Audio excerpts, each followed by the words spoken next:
Dozens of college students in fear, close quote, in Atlanta after Trump 2016 chalked across campus. Not Trump KKK, which the false flaggers do. No. Trump 2016, and they're now having psychologists and meetings and having to cancel part of the school as everyone goes in and says, we're scared. We saw the Trump. It was almost as bad as Yale. And the two professors over that department sent an email saying, listen, costume parties are part of freedom. This is true liberalism. You're allowed to, have different ideas and dress like you want, and just, you have your freedom as well. And so they caught him out in the square and began screaming at him and threatening to hit him and going, help me, I'm scared, oh God, I'm not safe, oh my gosh, you're hurting me. I mean, I can't even scream as loud and as hysterically and as freaked out as they did, and guess what? Yale fired both of them. Fired the people that dare say there was freedom. InfoWars journalist Adon Salazar writes, several students at Emory University in Atlanta requested a meeting with the school's president after the words Trump 2016 were scrawled across campus. The college news site, The Tab, published several photos of the chalking.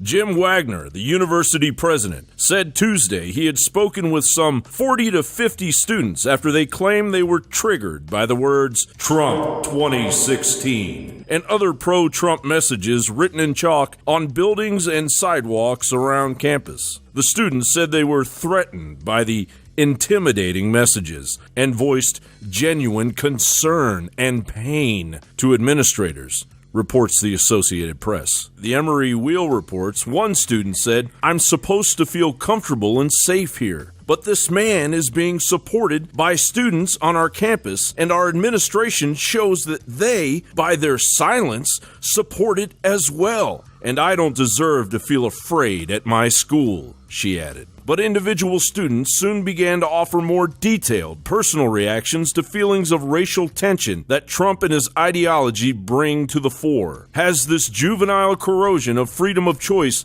reached other American campuses? The University of Texas, for example? If you saw Trump 2016 written on the ground right here, would that offend you? Would you rally with other students and alert the university president? It would offend me. I'm not sure I would go get the president of the university, but I'd be happy if someone did.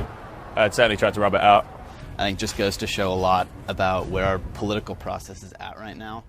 So just be kind of, I think, disappointed is my main reaction. No. Why not? Why wouldn't you be offended? People have a right to put in chalk Trump 2016 if they support him.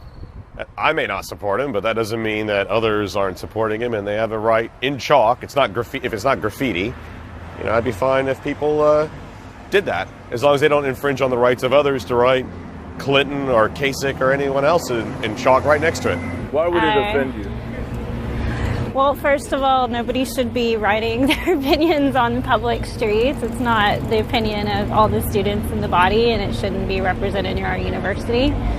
And because I don't want Trump to win president for 2016. Because I think he's a dangerous man who is dishonest, he lies, and he's using his money to manipulate poor people into voting for him. You can express political beliefs wherever you want. I think the First Amendment gives you that right, but I would just be disappointed, I think.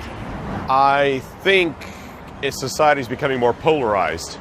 People are either right-wing or left-wing, very extreme positions, and the moderates aren't very talkative and seem to be frozen out, so you have to support extreme positions to get elected, and that's no good anymore. Most of the students I tried to talk to had their heads buried in their phones. The Independent reports the more time young adults spend on social media, the more likely they are to become depressed. Well, they haven't seen anything yet. Wait until Obama's policies come home to roost, as young millennial men and women are drafted and sent to the front lines, fighting the globalist wars with a battle cry of political correctness. Maybe by then they will have grown up and realized that words don't hurt you, but New World Order shrapnel certainly will.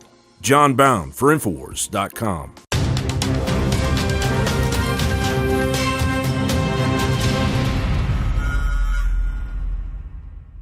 Brain Force is here.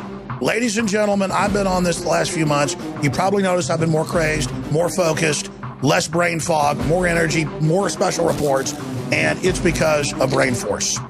One of the worst things with most energy products is it's not sustainable, right? You're going to crash and going to feel really bad afterwards. This has a bunch of different antioxidants and compounds and polyphenols. Everybody's on these drugs to knock their brain out because the brain's so fried. We kept changing this formula over and over and over again until it became sort of a grand puzzle. For example, the L-theanine inside of it, that is activated by the different compounds in the yerba mate that we put inside of it as well. This just increases the compounds you already have. This is what you're actually designed to run on. Exactly. It's kind of like a car will run on one form of junkie gas, but it runs really good on what it's designed for. You will find Brain Force, Survival Shield X2, and other game-changing products at InfoWarsLife.com or call 888-253-3139.